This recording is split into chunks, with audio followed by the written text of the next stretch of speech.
Hola, ¿qué tal? Muy buenas tardes. Es jueves, día de programa, jueves 28 de noviembre, el último programa de este año. A través de esta plataforma, un gusto, un saludo para todos ustedes, los que nos están empezando a escuchar, todos los que nos visitan en nuestras páginas. Y bueno, recuerden que estamos las 24 horas durante todo el año. Marquen para atención psicológica al 800-911-3232.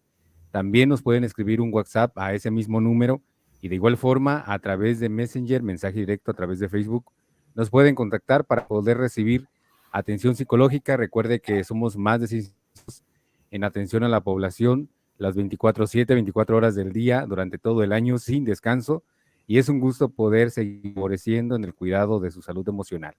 Otro medio que tenemos para promover y cuidar la salud emocional de la población en general es justamente este programa. Hoy hablaremos acerca de un tema sumamente interesante y lo vamos a contextualizar un poco.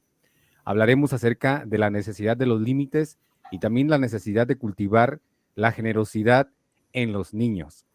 Para eso tenemos a una invitada de honor. La verdad que siempre que he tenido la oportunidad de trabajar con ella, es un gustazo, Álida. Siempre un gusto, un honor trabajar contigo. Y bueno, ahorita nos va a decir sus cartas y también platicar un poquito acerca de todo esto. Bueno, un poquito porque por el tiempo, obviamente que hay muchísimo que decir. Sin embargo, ella va a estar a cargo de toda esta narrativa en esta conversación que tendremos a través de Simichat. Bien, sin más, fíjense que vamos primero a escuchar a Álida, cómo se llama, quién es, y ahorita vamos a dar una pequeña introducción respecto al programa. Álida, por favor, buenas Muchas gracias, tardes. Manuel. Pues un gusto estar nuevamente contigo. Me encanta platicar contigo. Pues me voy presentando. Soy Álida, soy psicóloga en Simisae. Estamos por allá brindando atención, orientación y seguimiento a todas las personas que requieran de acompañamiento, de algún tipo de orientación. Estamos las 24 horas del día y bueno, pues es un gusto en esta ocasión compartir contigo otro tema tan importante que es pues inculcar el valor de los límites y la generosidad de niños, ¿no? Creo que es fundamental porque finalmente son los nuevos adultos, ¿no? Exactamente, ese tema, y justo como lo acabas de mencionar, son los nuevos adultos, porque como seguramente lo iremos diciendo en el desarrollo, de pronto tenemos conductas muy arraigadas y ahí nos tendrás que orientar al respecto, ¿no? Que tantas cosas que no se trabajaron o que se reforzaron tanto en la infancia, hoy en día siguen siendo causa de ruido en diferentes aspectos del área, del área de vida o de la vida personal de un adulto. Sí. Y bien, y es que hablar, fíjate que cuando hablaba o proponía un poco sobre ese tema, esta narrativa, hablaba justamente o lo pensaba, este, ¿cómo es posible que dentro de este contexto, cómo hacer para que suceda?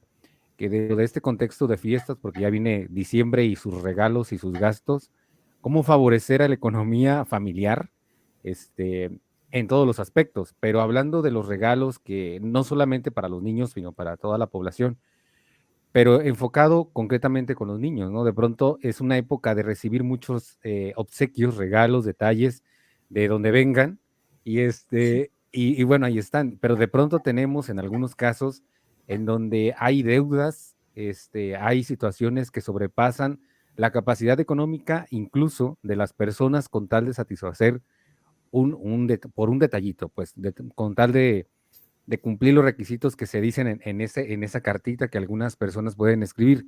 Entonces, de pronto también es cierto que los niños pues están más acostumbrados pues a recibir porque de algún modo reciben no solamente regalos, detalles, sino que están recibiendo una formación y en ese sentido también están siendo modelados en cierto grado y en cierto sentido, al menos en esta primera etapa de su vida, en la conducta.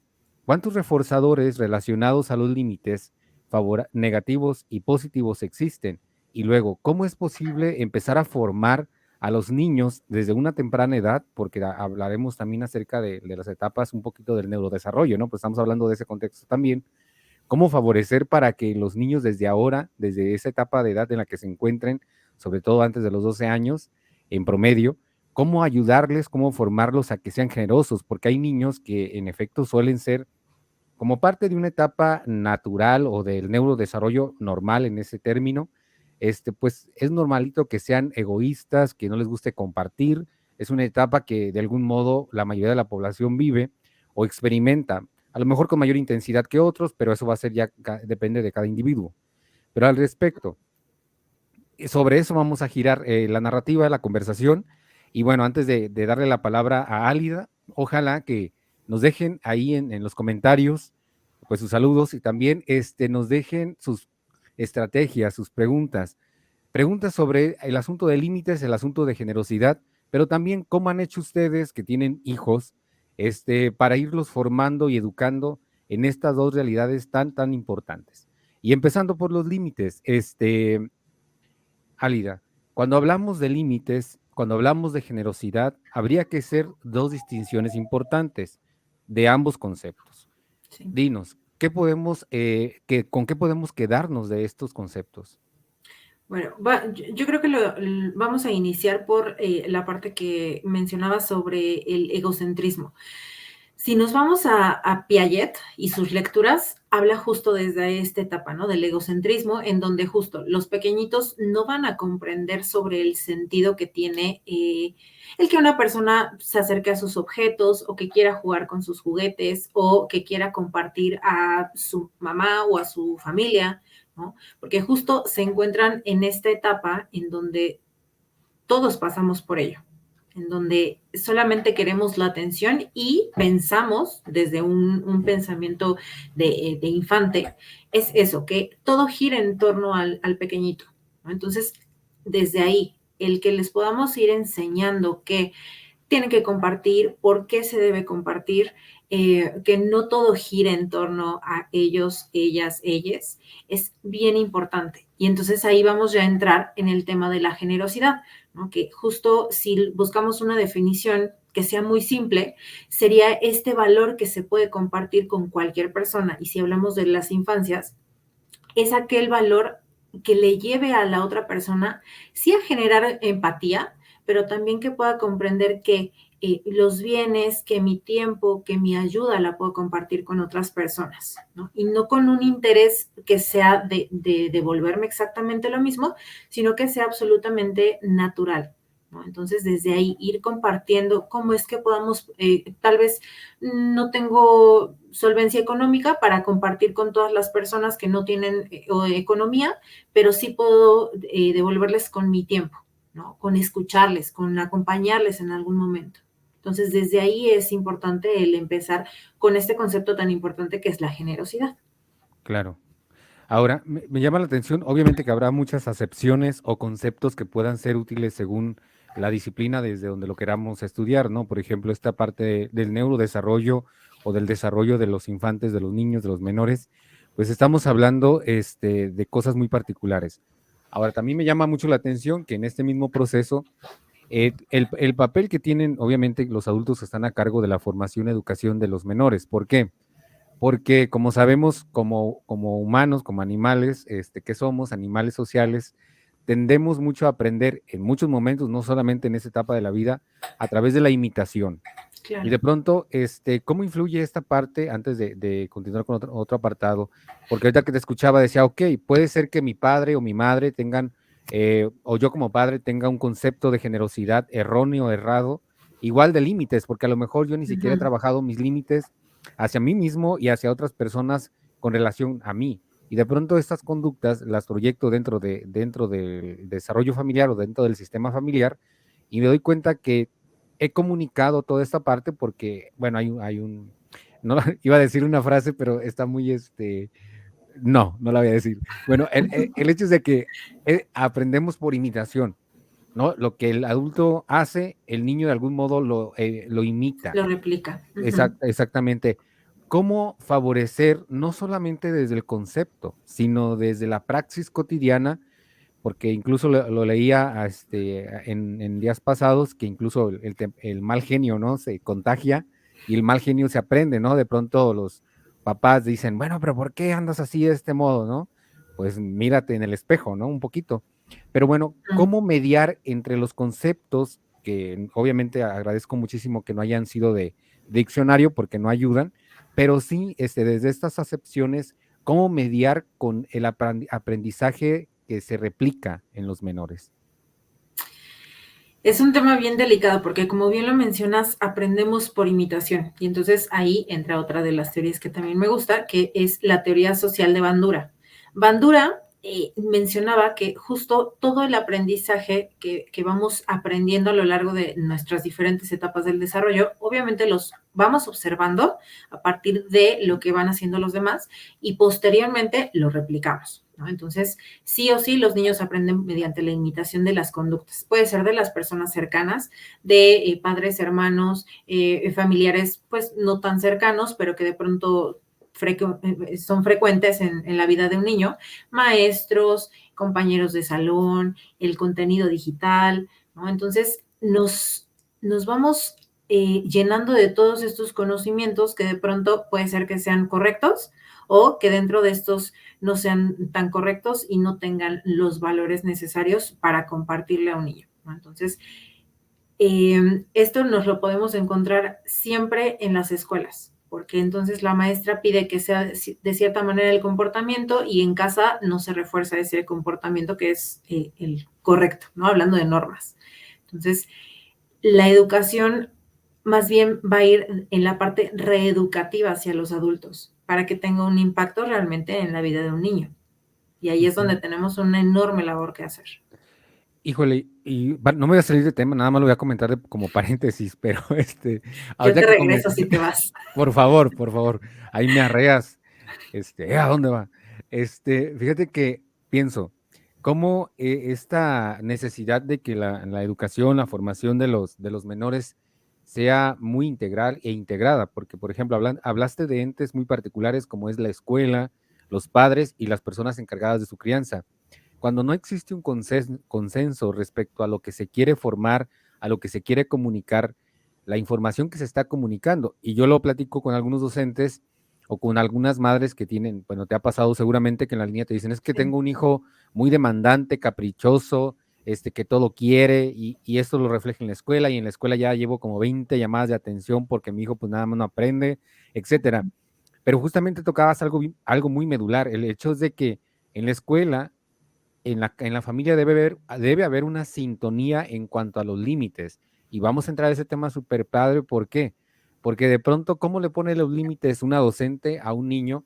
Y lo pensaba, lo complicado que hoy en día es asunto. A lo mejor en mi época, pues el profe tenía otras estrategias para Tenía otros derechos. exactamente, tenía otras competencias, ¿verdad? Pero Mm. hoy que le levante la voz o que le jale la orejita como en mi época, no, pues bueno, un problemón. Obviamente que tampoco es el medio. Sin embargo, ¿cómo hacer para mediarlo? Porque a lo mejor, incluso pensándolo, hoy en día los niños se empiezan a formar y educar en guarderías, en instancias de este tipo y no con padre y no con su madre o con la abuelita en muchos casos. Y entonces la abuelita, para no renegar, entre comillas, pues déjalo que haga lo que quiera, ya que venga su padre o su madre, que la acomoden. Pero qué complicado, ¿cómo mediar esto en cuanto a los límites y empezar a hablar ya propiamente de estos límites, Ok. Álida? ¿Te parece si le entramos ya a lo que, bueno, nos vamos a enfocar ahorita en los límites, Claro, justo, y ya de ahí vamos regresando a la parte de la generosidad para también poder compartir algunos ejemplos de cómo poderlo aplicar, ¿vale? claro. Entonces, bueno, vamos a hablar de los límites desde el por qué sí se deben aplicar. Y entramos en el tema que a mí me encanta y tú lo sabes, que es el tema del abuso sexual, ¿no? Si yo le puedo enseñar a un niño que conozca y respete su cuerpo y le enseña a las personas cómo respetar su cuerpo, hablamos de límites, porque entonces yo de alguna manera empodero al pequeño a que pueda ejercer su derecho a decir no, esto no me gusta, no quiero ir contigo, no puedo hacer esto, no necesito que hagas esto, y entonces damos esta libertad y se genera pues un impacto en su autoestima. Entonces, debemos comprender que los límites no solamente es que no hagan ciertas cosas porque alguien dijo que no se deben hacer, sino que es esta parte que nos ayuda a regular las emociones, a controlar los impulsos que estoy teniendo, porque entonces no tengo que ir a golpear a alguien que me quitó mi juguete, ¿no? Porque eso me lastima la mano y lastima a la otra persona. Entonces, en la toma de decisiones también le va a permitir reflexionar sobre las consecuencias que está teniendo. Por ahí estaba de chismosa en los comentarios y alguien mencionaba algo sobre la crianza respetuosa, ¿no? O la crianza positiva, que es justo también esta parte fundamental en cuanto a que enseño al pequeño a que conozca las consecuencias de sus actos y juntos, yo con el pequeño, puedo ir haciendo como estos posibles escenarios de qué es lo que va a ocurrir y cuál sería la mejor decisión que estoy tomando. O sea, Claro. yo como adulto para cuidar a la otra persona, pero también que el pequeño pueda decidir por sí mismo, ¿no? Analizar las consecuencias de sus actos, que tenga una visión a largo plazo, ¿no? Y acá vamos a hablar también de por qué es tan importante. Dentro del cerebro de un niño, la parte que juega este papel de regular las emociones y todo esto que venimos platicando es la corteza prefrontal. Entonces debemos conocer también cómo funciona el cerebro de un niño en desarrollo para poder desde pequeñitos irles poniendo estos límites de acuerdo a su edad, ¿no? Que se vayan adaptando al el momento en el que se encuentren, al nivel de madurez que tengan para conocer alguna situación, para poderla analizar y medir las consecuencias a largo plazo. Entonces, en ocasiones sí cuesta poner límites a los pequeños porque pues es que cómo le voy a decir que no puedo hacer esto o cómo le hago porque no me hace caso. Entonces, si lo vemos desde la otra perspectiva, en que no es un regaño, no es imponer algo, ¿no? Como un acto de obediencia, más bien es esto, el que le podamos dar estas herramientas para que también tengan un impacto en la inteligencia emocional, en la capacidad que tengan para analizar los posibles escenarios, obviamente el impacto en su autoestima y también el que podamos ayudarles a sentirse seguros, porque entonces yo por mí mismo puedo elegir qué hacer y qué no hacer. Bueno, a ver, ahorita que escuchaba decir, ¿cómo quedamos con esa práctica? Porque a lo mejor, ¿cómo saltamos de la parte de poner límites a la generosidad? ¿Sí? ¿Cómo partimos de una etapa egocéntrica, como lo mencionabas al principio, a la generosidad? ¿Cómo hacer? Bueno, y me surgen preguntas que también ando acá leyendo un poco. ¿Cómo hacer para que de pronto esta formación que comentabas o esta educación primaria en este aspecto de identificar las situaciones que ya se han visto como necesarias para marcar un límite, Ujú. educar en ello, cómo hacerlo también para que no sea una situación de riesgo donde caiga a una obediencia ciega? Y lo comento justamente por este apartado que mencionaba sobre los riesgos del abuso sexual. Muchas veces por no identificar adecuadamente y no formar adecuadamente en los límites, decimos, es que si un adulto te dice lo que sea, tú tienes que decir que sí. Y Ujú. esa es un pésimo ejemplo en cuanto a el no trabajo, o un buen ejemplo en cómo no trabajar los asuntos de los límites, porque los asuntos de los límites no tienen nada que ver, bueno, y tú ya lo precisarás, con nada que ver con el asunto de la obediencia ciega o con la generosidad. Por supuesto que no. ¿Por qué? Porque de pronto hay ejemplos muy concretos y creo ya lo habíamos platicado tú y yo sobre los saludos bien ordinarios, ¿no? De que si un niño no quiere saludar a un adulto, pues de beso, de abrazo, como se acostumbra, lo obligamos, ¿no? Es que tienes que hacerlo, ve, o sea, y no, yo creo que eso hoy por hoy se tiene que empezar a trabajar, a identificar que este niño ya está identificando un límite, algo que no quiere hacer, pero que de pronto nosotros somos los reforzadores negativos en una situación bien convencional, digo convencional en cuanto a los saludos y los Ujú. potenciales riesgos, ¿verdad? Entonces, ¿cómo saltar de los límites para no confundirnos un poquito, Alida, y luego continuar nuevamente con los límites? ¿Cómo saltar de este contexto y cómo integrar la generosidad en ese sentido? Ok. Em, si hablamos de obediencia, se va a relacionar directamente con la sumisión, ¿no? Y justo les ponen en un lugar vulnerable. Entonces, creo que desde el reconocer qué cosas le llevan a hacer sentir incomodidad a un niño, desde ahí ya escuchar. Entonces, justo, y me recuerda mucho a lo que platicábamos en el tema de abuso sexual, donde poníamos este ejemplo, ¿no? De una mamá que le pide al niño o a la niña que desde su propia voz pueda decir que se está sintiendo incómoda, sin yo imponer que estoy viendo que está incómoda, pero entonces le pido que ella lo diga en voz alta. Entonces ahí estamos poniendo un límite. Y la obediencia justo se va a, pues como a relacionar o confundir con estas acciones que son del regaño, de los castigos, del que los papás se vayan a enojar, ¿no? Entonces, el hablar de límites va a ir en función de algo que se pueda convertir en un hábito y que tenga una consecuencia positiva para el niño, que tenga un aprendizaje real. Ahí es donde entra la diferencia.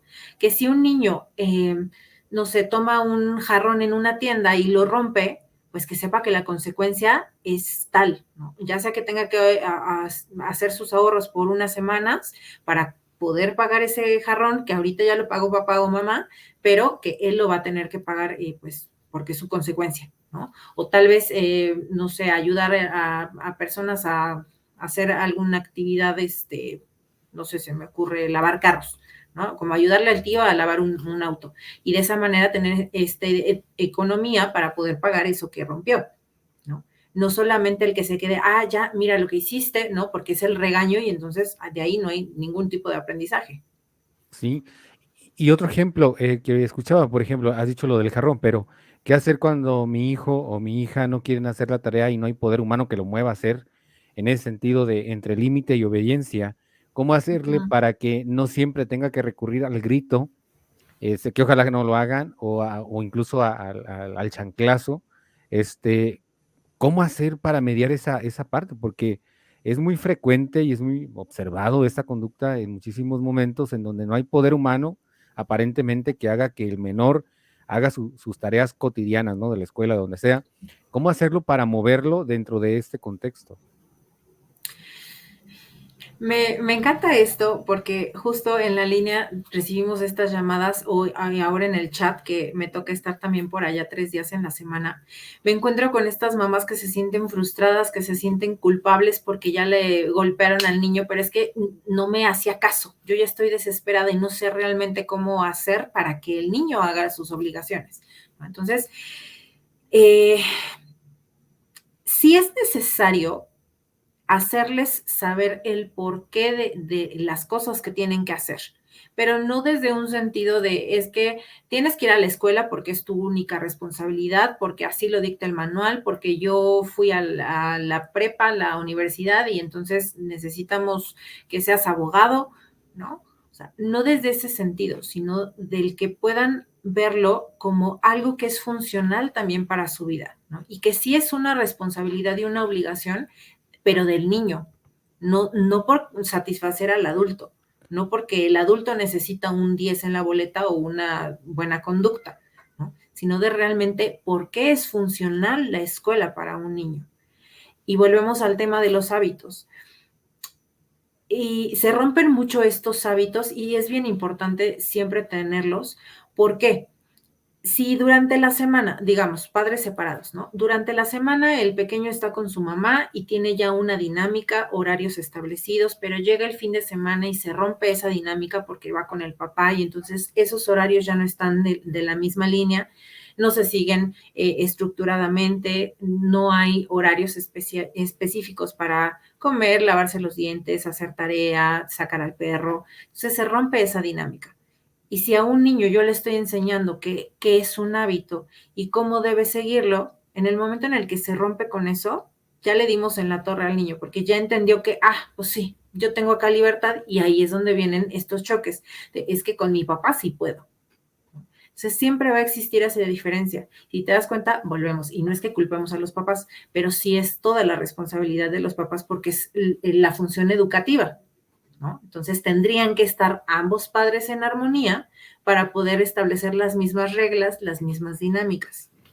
Y complicadísimo, ¿no? Porque estamos hablando de dos maneras bien distintas de concebir incluso la misma educación. Hablamos de eso, porque incluso me ha tocado escuchar también en donde los padres o madres, por tal de no batallar por el asunto de las tareas, por ejemplo, terminan haciéndola ellas o ellos. Sí, claro. Y entonces también se vuelve ni siquiera tiene que haber pues papá y mamá o abuelito u otro ente, ¿no? Otra persona, sino que incluso pues basta con que exista uno de ellos para que no se dé, porque obviamente que en el ejemplo que mencionabas, ¿no? Cuando hay padres separados, divorciados, pues siempre es como el talón de Aquiles en la formación de los niños, porque pues mamá dice una cosa, pero papá dice otra, ¿no? Pues mira, dirás lo que quieras, luego los niños dicen, pero ya cuando voy con mi papá, pues yo sé que allá ni hago nada, o allá esto como bien manga ancha, ¿no? Y bueno, me voy a permitir decir la frase que estaba censurándome hace ratito, que decía, el mono ve, el mono hace, ¿no? Por este asunto de la imitación. Y Sí. entramos en conflictos, porque entonces hay un conflicto de demandas, Álida, hay un conflicto de demandas. El niño no se vuelve demandante así nomás, sino que incluso dentro de su mismo contexto, bueno, las vamos replicando de algún modo.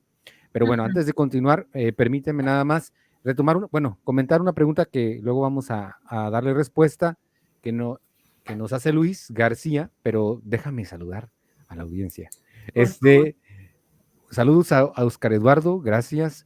Surizada y también muchísimas gracias por estar acá. Viviana, Adriana Díaz, ¿qué tiene que ver este tema con la creencia respetuosa? Ah, es la que ya tocabas tú. Ujú. Tú, Marc Rodríguez, Rocío Briones Arabia, Blanquis Pérez Hernández. Ari Faz dice, hola, buenas tardes, saludos al programa que siempre son tan impresionantes. Yo tengo un niño de 11 años, ya que en unos meses, bueno, ya en unos meses cumplirá 12, y cómo sigo poniéndole límites, y más con mi nueva pareja que tengo mi hijo. Ya está también atendido con su psicóloga en el Hospital General de México. Bueno, ahorita hablaremos al final un poquito de las estrategias, estén atentos, cómo empezar a trabajarlos. Y un paréntesis, obviamente que tiene que ver mucho con la edad, porque estamos hablando en términos generales, pero no es Sí. lo mismo el diálogo, la narrativa y el lenguaje que se tiene con un niño, por ejemplo, de 7 años, donde su capacidad cognitiva está un poquito más ya desarrollada que un niño de 5 o 6 años, pero que también hay modos. Bueno, A un a un preadolescente. niño a un preadolescente, exactamente. Aide Montes, gracias por el tema, excelentes psicólogos. Claudia Herrera, hola. Y bueno, Luis García nos hace la pregunta que estaremos contestando en nuestro siguiente bloque, ¿cómo hacer para que los límites que brindamos en la infancia perduren en la adolescencia? Y bueno, me atrevo a decir, no solamente en esta etapa, ¿verdad? Sino en el desarrollo subsiguiente de nuestra vida, porque muchos hablábamos de hábitos, hablábamos de varias cosas que vamos a ir aprendiendo, pues van a perdurar por lo largo de nuestra vida. Lete, hola, identificar límites permite decir no, cuando los identificamos es necesario, claro. Doña Guerra, la mejor psicóloga, concuerdo. Y Eric Bo, Margendorfer, caray, siempre que siento que la primera señal de que se está haciendo un buen trabajo es cuando el niño pone un límite al adulto. Bueno, esto me imagino que lo comentó dentro del tema del abuso. Del abuso, sí. Sí, ahí sí, claro. Pero pues también de pronto en otros temas que no tienen que ver con este asunto tan delicado, pues de pronto pareciera que los niños delimitan el actuar de los adultos y es donde entramos en el asunto de la confrontación de demandas. Por un lado el padre demanda, por un otro lado el niño también El demanda. niño demanda, claro, sí. Exacto. Pero bueno, vamos a volver, si te parece, un poquito con esta confrontación de demandas Ujú. en las conductas de los niños y también ya dando respuesta, una propuesta de respuesta a la pregunta que nos hace Luis García. Vamos a un corte, muchísimas gracias por estar. Recuerden que nos pueden contactar al 800-911-3232 por llamada telefónica. También a ese mismo número nos pueden escribir un WhatsApp o por Messenger. Estamos las 24 horas del día para atender las situaciones en las que consideren necesaria una orientación psicológica. Regresamos.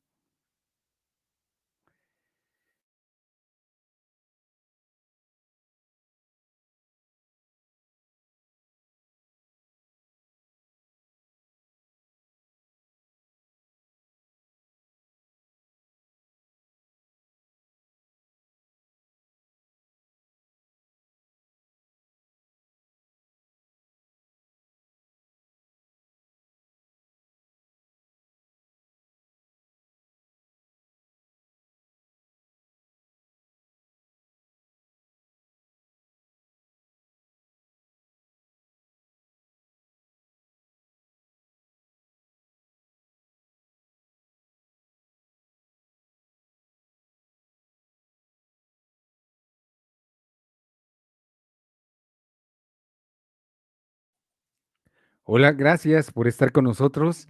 Estamos hablando acerca de la necesidad de identificar los límites como nada más como un medio para poder seguir formando de manera adecuada en términos funcionales a los niños. Algo interesantísimo que también comentaba Álida era que expliquemos, y lo decíamos antes del corte, en un lenguaje adecuado al desarrollo del niño o del preadolescente, ¿por qué? ¿Por qué te estoy pidiendo esto? O sea, de pronto, ¿por qué? A lo mejor la percepción del menor tendría que ver como que, oye, es que tú eres gruñona y a ti se te ocurre cualquier cosa que tengo que hacer, ¿no? Y de pronto hay esta pugna entre, lo decíamos hace rato, entre esta lucha de demandas, no conflicto de deberes, pero sí lucha de demandas. ¿Cómo mediar esta parte? Sobre todo porque la tarea primordial obviamente es del adulto.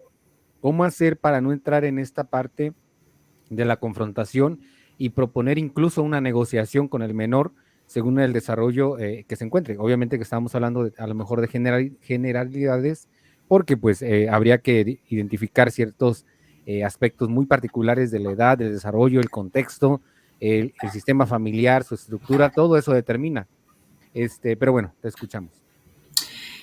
Esto me gusta, Manuel, porque es bien importante, sí, la explicación, pero algo que me gusta mencionarles a los usuarios es que la mejor manera de yo poderme comunicar con una persona o que exista una relación sana, ¿no? Y lo pongo ya en este término de sano, porque hablamos de la toxicidad también en muchos casos, es la comunicación, el respeto y, y esta parte de la confianza que yo le tenga a la otra persona. Entonces, si tenemos estos tres elementos, garantizamos que la comunicación va a ser directa, ¿no? Y entonces, si algo no funciona, no puedo darte exactamente lo que me estás demandando o pidiendo, podemos llegar a una negociación. Vamos, con un niño tenemos que llegar a negociaciones sí o sí, midiendo estas consecuencias. Y acá hay un ejemplo que me gusta retomar, y es en cuanto tal vez el control de los impulsos de los niños, ¿no? El que, no sé, estamos en el tráfico parados y el niño ya está desesperado porque quiere llegar a su casa, porque tiene que ir al baño, porque ya se cansó, ya está fastidiado, ¿no? Entonces empieza a gritar dentro del auto y quiere que todos abran su camino y lo dejen pasar. Entonces, si yo dentro de este, pues mismo, no sé, estrés, caigo en el mismo juego, puede ser que yo me ponga de malas y todos nos pongamos de malas y finalmente no solucionamos nada, ¿no? Entonces, el que tal vez yo le pueda preguntar, a ver, ¿qué se te ocurre que podemos hacer? ¿No? Evaluar qué posibilidades son las que tenemos para solucionar el momento en el que nos encontramos, sin que sea una demanda, ¿no? O que venga el berrinche de por medio, sino más bien el poder analizar, escuchar a ambas partes y llegar a estos acuerdos. Tal vez al niño propone que se grite y con eso todos se van a abrir, ¿no? Puede ser que yo caiga en ese juego o que le diga, a ver, inténtalo, a ver qué pasa, ¿no? Medir estas consecuencias, porque sé que no hay una consecuencia que le vaya a lastimar, ¿no? Que lo ponga en riesgo. Y entonces volvemos a esta parte de las demandas. Es importante también escuchar desde dónde está viniendo la demanda, qué es lo que está pidiendo el niño. Hay niños que hacen berrinche por todo, pero ¿qué está habiendo detrás del berrinche? ¿No? Entonces, el que yo pueda prestar atención a qué es lo que me está demandando el niño, si es cuidado, si es atención, si es que ya notó que yo estoy enojada y todo el tiempo él ya también está enojado porque está imitando exactamente la misma conducta, ¿no? Pero que justo podamos identificar desde dónde está viniendo esa demanda y tal vez hacer una pausa y decir, oye, el niño está haciendo muchos berrinches, ¿qué será lo que está pasando? ¿Por qué no me siento y le pregunto directamente? Porque también asumimos que pueden estar ocurriendo muchas cosas o que es parte de la edad y muchas veces no es así. Exacto, asumimos. Creo que es una acción que es, que yo siempre digo, navega en el inmenso mar, o naufragio, más es un naufragio horrible Naufragio. dentro del mar de las suposiciones, ¿no? Cuando nosotros asumimos y empezamos a suponer es tremendo. Por lo que decías, de pronto, el que no es normal, ¿verdad? Vamos a decirlo en este término, no es normal dentro del contexto del desarrollo de un menor que sea berrinchudo, ¿sí? No es normal. que nos enojemos, que tengamos una falta de control de impulsos de vez en cuando, pues es lo más normal del mundo, pero no la frecuencia ni la intensidad. Ahora, no asumir, me quería referir justo a que de pronto los padres, los hemos escuchado cuando dicen, es que ya sabe, es que ya sabe lo que tiene que hacer, no ocupa, o sea, es que ya le dijo la maestra o el maestro, es que ya sabes, y le empezamos a gritar, ¿no? Es que ya sabes, o sea, ¿por qué tengo que estar atrás de ti? Cuando caemos en eso, Álida, ¿qué sugerir? O sea, yo entiendo el lenguaje y me identifico aquí el componente afectivo. Yo creo que más que escuchar, al menos en este primer momento, y ya tú nos dirás, más que escuchar un poquito lo que está diciendo en el berrinche sí, solo y vacío, ¿qué es lo que yo estoy diciéndole constantemente para que de pronto eso ya se convierta en un problema? Cuando me escucho y escucho a los adultos hablar con niños, digo, a ver, ¿qué estás comunicando con eso que le dices? Y asumes que te está entendiendo. Y yo a veces que pienso, a ver, si tú adulto, pues ya sabes lo que tienes que hacer, ¿no? Ya Y no sabes, lo haces. no lo haces. ¿Por qué un chamaquillo? ¿Por qué un niño de 8, de 7 añitos, de 12, de 10? O sea, ya tiene que saber, claro, identifica obligaciones, responsabilidades, por supuesto, pero ¿qué hacer? Uno, para identificar el componente emocional que a lo mejor esté a la base de esta conducta, cómo tratarla y cómo dialogarla, Alida. Eh, Nuevamente, el diálogo tiene que ser en correlación a medir las consecuencias, el por qué sí se deben hacer ciertas acciones. Y entonces ahí iniciamos con esta parte del cómo fomentar los límites, ¿no? Hasta dónde tal vez, y lo notamos, es que en la escuela no se porta así, ¿no? O esos berrinches no me los hace a mí, no sé, hablando de un tío, ¿no? Al cuidado. Y entonces justo ahora estoy escuchando a mi sobrino en el piso de abajo haciendo un berrinche. Y entonces, si yo me pongo a pensar, él no me hace ese tipo de berrinches a mí, ¿no? De alguna forma, y lo dicen, es que ya te tomó la medida. Entonces, ¿qué es lo que no estoy sabiendo escuchar? Y poner como esa barrera, ¿no? Como esa pausa en cuanto a ver, esto lo tienes que hacer por esto y por esto y por esto. ¿Y cuál es la consecuencia de que no lo hagas? Estas, estas y estas. Entonces, no se trata de que tenga un grado de obediencia, sino que participe también en las tareas del hogar, que tenga esa responsabilidad de tú vas a la escuela y tienes este listado de tareas, ¿no? Ya los cumpliste todos, ¿cuáles de ellos tal vez puedes aplazar para el fin de semana o cuáles de ellos son urgentes para mañana, ¿no? Pero es parte también del el ir fomentando los hábitos. Y por ejemplo, me gusta el método Montessori porque les da esta libertad a los niños para que puedan ir haciendo todo como si fueran adultos pequeñitos, ¿no? El que tienen sus cocinitas y pueden ir a preparar su comida, que tienen sus propios lavatrastes y después de las actividades de su desayuno van y lavan sus trastes, ¿no? Es darles esta autonomía y esta responsabilidad para que creen hábitos, hábitos que obviamente les van a funcionar ya cuando sean adultos y si llegan a una casa no se van a quedar esperando a que les quiten el plato o no van a tener esta, pues, iniciativa para decir, oye, te ayudo con algo, ¿no? O sea, el que puedan saber cuáles son sus deberes, cuáles son sus responsabilidades y obligaciones y que se puedan anticipar a que no solamente yo le diga que lo haga, ¿no? Aquí va un ejemplo. Podría ser que yo estoy haciendo la comida y entonces le digo a mi hijo, que en cuanto yo termine de poner a hervir la sopa, que él me tiene que ayudar a poner la mesa. Entonces, le estoy anticipando a que va a hacer algo y va a colaborar con algo antes de que yo se lo vaya a pedir. Ya lo estoy predisponiendo a que tiene que hacer algo, ¿no? Entonces, si está jugando, si se fue a cambiar, si está haciendo tarea, lo que sea, ella está anticipado a que va a venir una orden. Entonces, yo le puedo ir avisando, oye, ya voy a terminar con la pasta, ya me ayudas, ¿vale? Y ya, dejo la orden. Ya le anticipé, ya le dejé la orden. Ahora sí, ya terminé. ¿Ya me ayudas? Ve sacando los platos, ve sacando esto, pero hay una anticipación, ¿no? Y entonces, de esa manera ya le estoy abordando desde antes que tiene que hacer algo. No solamente es decir, oye, ayúdame con tal, ¿no? Y entonces el niño se queda como, es que estoy terminando esto porque me dijiste que me fuera a cambiar, pero entonces ahora me estás dando otra orden, como que no hay realmente una concordancia entre lo que estoy diciendo y lo que estoy pidiendo, ¿no? Entonces, eso Exacto. sería bien importante. Hablabas de las edades, el no exponerlos a situaciones que tal vez dentro desde su madurez no vayan a poder comprender y no vayan a poder solucionar, porque viene la frustración o el que ya fallé y mejor no lo vuelvo a intentar porque me va a salir mal y me van a juzgar, me van a criticar, me van a regañar. Exacto. Eh, esta parte de la pérdida de los privilegios.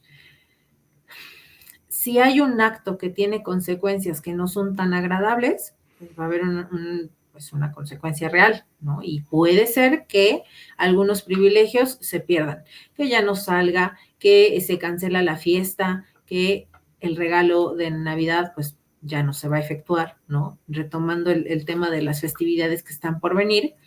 Y creo que justo estos meses, desde octubre hasta noviembre, o un poquito antes, ya se empieza a decir a los niños, ¿no? Como, ¿y qué tal te portaste?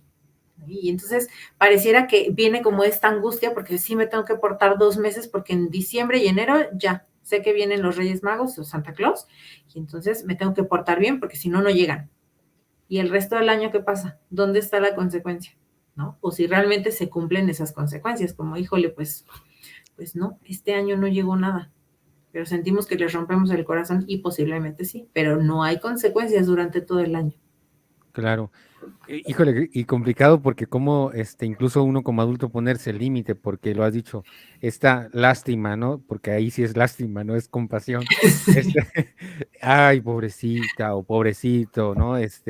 Pero ciertamente tiene que ver también con los procesos de los adultos, cómo nos hemos estado manejando, porque pues obviamente estamos comunicando esa parte. Y algo que rescato, bueno, dentro de todo lo que has dicho, sobre todo esta parte de que el adulto no tiene la razón en todo y siempre, ¿verdad? O no tiene la razón siempre y en todo. ¿Por qué? Ujú. Porque de pronto en la corrección o en la educación o en la formación de los menores pareciera que nosotros como adultos asumimos que tenemos la razón en todo. Ojo, tal vez sí, por experiencia sumada y por lo que quieras, por supuesto, pero en la manera en cómo lo imponemos, esta imposición dice mucho o dicta muchísimo, porque el diálogo desde el debate bien naturalito, a ver, dime qué piensas de esto que está pasando, a ver, qué piensas o qué sientes sobre esto que está sucediendo con la actitud que estás teniendo. Y algo que sumo un poquito a este comentario era la comparación álida, porque de pronto me ha tocado escuchar a señoras o padres de familia o adultos que dicen, ¿por qué no eres, mira a esa niña de Totalmente. 6 años, tan más chiquita que tú o más chiquito que tú, y no es como tú, y tú tan viejona o viejón, y ve cómo andas, ¿no? Eso, O híjole, pareces bebé. o pareces bebé como si y los bebés qué culpa tienen, ¿no? Sí. Este, entonces, híjole, todo esto, ¿cómo poder analizarlo? Obviamente que implica primero una observación de la conducta del adulto, que él mismo se evalúe. ¿Por qué no me está funcionando la estrategia? O sea, es que si acaso estoy siendo menos rígido de lo que debería, y entonces tengo que levantar más la voz o amenazar, porque sucede muchísimo. No, o Ujú. sea, revisa qué asunto pasa contigo, con tu estrés, con tu día a día, que de pronto estás tan intolerante a cierto tipo de conductas que no sucedieron en esta semana, que han sido reforzadas a lo largo de los años de vida que tiene el menor. Pero bueno, ¿cómo hacer entonces, para responder la pregunta que nos hacía arriba Luis, cómo hacer para que esta situación, esta modificación de conducta o esta modelación de conducta también prevalezca hasta la adolescencia y más allá, porque pues no se detiene ahí el desarrollo, ¿verdad? ¿Cómo hacer para que esto sea un trabajo continuo y continuado? Ok, digo, obviamente, como lo mencionas, dentro de la adolescencia, pues surgen muchísimos cambios emocionales, hormonales, de identidad, personalidad, identificación. O sea, es todo un rollo, ¿no? Y creo que también sería un excelente tema. Adolescencia, límites. Pero si los vamos fomentando justo como un hábito, no hay necesidad de que peleemos con absolutamente nadie, porque entonces ya tienen a la mano como dentro su manual o su escaleta o su listado de cosas que tienen que hacer día a día, que es difícil que se rompa con ello. Y también nos podemos encontrar con pequeñitos que dentro de lo que han aprendido es toda esta estructura y que ya saben que a las 6 de la mañana se tienen que levantar y peinarse porque si no el papá se enoja, ¿no? Entonces ya están como muy estructurados, digo, tal vez no es como lo mejor el que sean relojitos o como un adulto, pero sí que tengan esta misma estructura en cuanto a su día a día y a sus hábitos, ¿no? O sea, tal vez el irlos preparando, que preparen su uniforme desde una noche antes, que no sé si quieren colaborar con el preparado de lunch para al día siguiente, la tarea, que decidan en qué momento es cuando la van a hacer, ¿no? Que justo todo esto ya se convierta realmente en un hábito para que en la adolescencia sea menos difícil el romper con ello. Y el tema de los límites, pues no solamente tiene este impacto emocional y en el autoestima, sino que también les va a enseñar hasta dónde pueden llegar con las personas, ¿no? O sea, hasta dónde yo puedo respetarme, ¿no? O tengo que respetarme, pero hasta dónde también tengo que respetar a la otra persona. Que si entonces yo aprendo que los adultos son iguales y que no hay una diferencia realmente, pues puede ser que al profesor llegue y pues lo tutee, ¿no? Digo, ahora es como más común, no pasa nada, pero el tutearse desde la falta de respeto, ¿no? El pasar esa línea de es una autoridad. Claro. Y bueno, por ahí entra el tema de violencia, todo, pues, otros temas que también van en correlación, ¿no? Claro, y además un reajuste, bueno, respecto a cómo hacer para que permanezca este aprendizaje, tiene que ver con los reajustes, porque obviamente en cuestiones del neurodesarrollo, ¿no? El cerebro del niño al cerebro del adolescente ya tiene otras demandas, otras Sí. situaciones, ¿no? Por ejemplo, a lo mejor cosas que incluso son hábitos, vamos a decirlo así, hábitos sanos, de los niños, bueno, porque lo contrario del hábito es el vicio, pero vamos a decirlo así, es pues ya no es interesante, ya ni siquiera es necesario, ya ni siquiera es prioridad y es un hábito que se abandona. ¿Cuántos de nosotros a lo largo de nuestra vida hemos abandonado hábitos porque ya no son útiles, ya dentro de nuestra vida tan pragmática decimos esto ya no sirve? Y el niño, el adolescente, pues obviamente dice, a ver, tú me peinabas, vamos a hacer un ejemplo bien así, tú me peinabas siempre de librito y yo aprendí eso y por hábito yo siempre me ponía gel o limón, y siempre iba así, pero hoy ya eso no me gusta, ya empieza a tener esta capacidad de aplicar su criterio y entonces ahí vamos a dialogar nuevamente en este nuevo nivel que tiene en su lenguaje, en su capacidad de percepción y en su capacidad de criterio. Entonces, ¿cómo fortalecer? A lo mejor analizar qué hábitos de la infancia ya no le sirven, porque ciertamente ya no le sirven, y qué hábitos en este nuevo contexto de su edad le pueden ayudar para empezarlos a reforzar o cómo hacer este tránsito entre lo que había, lo que nos sirve y lo que podrá proyectarlo incluso para la vida adulta, porque esta etapa transitoria de la adolescencia, pues además es bien diferente en cada persona, cómo puedo identificarla para empezar a trabajarla.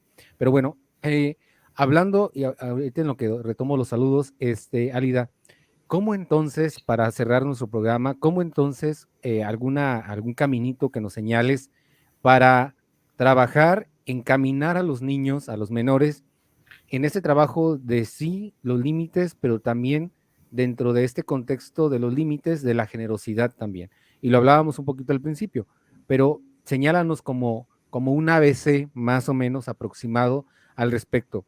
Y bueno, gracias de verdad a todos por estar presentes en este programa. Florencia, gracias por tu saludo, por manifestarse. Arifaz, ahí les deja un recado a Cristian y a Miguel, por favor. Se los puede compartir, Ari. Recuerden que los programas quedan grabados aquí en nuestra página. Nos pueden visitar cada que gusten y nos pueden escuchar. Hay muchos temas relacionados a la formación y educación de los niños que ya se han dado en programas pasados y ojalá que les den por ahí una revisadita porque hay muchísimos elementos de suma importancia y muy útiles para este sentido.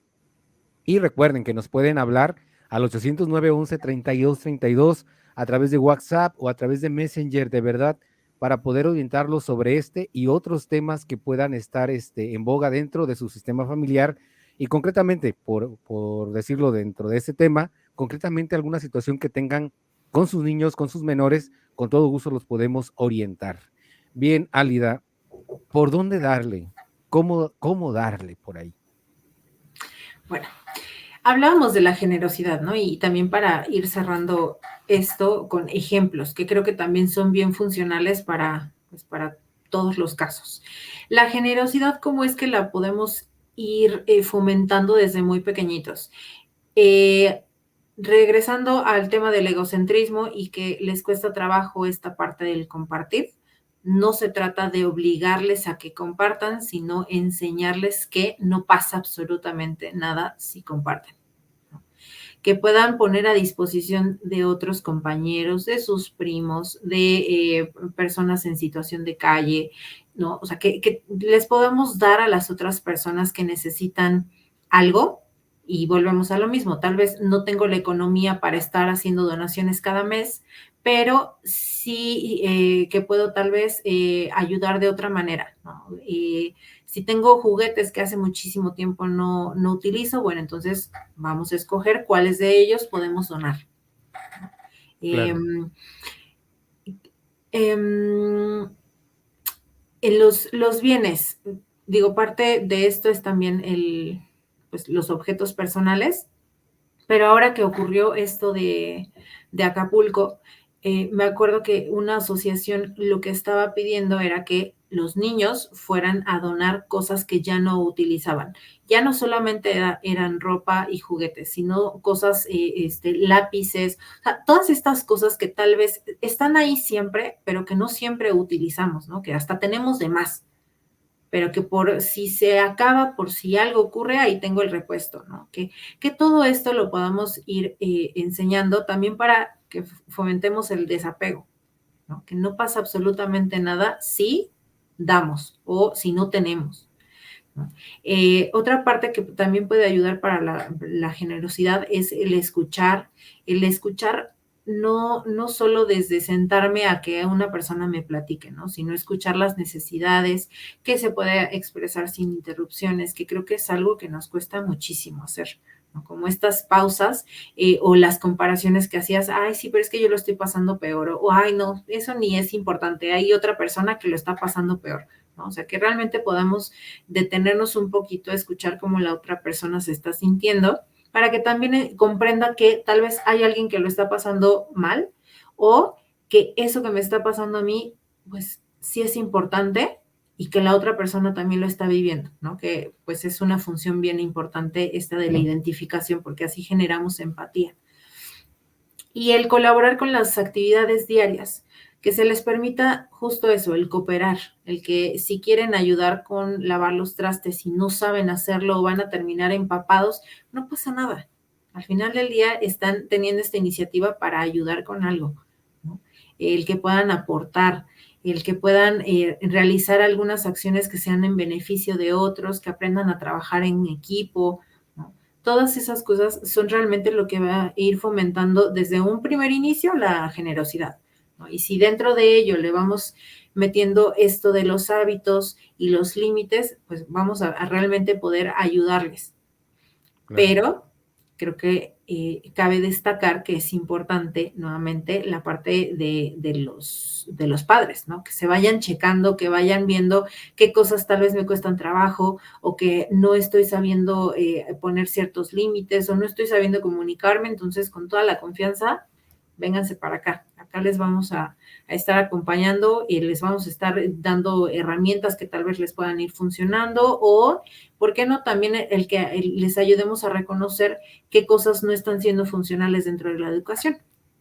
Claro, muy bien, muchísimas gracias, Alida. Nos quedamos hasta acá, de verdad, muy agradecidos por los aportes que nos has dado.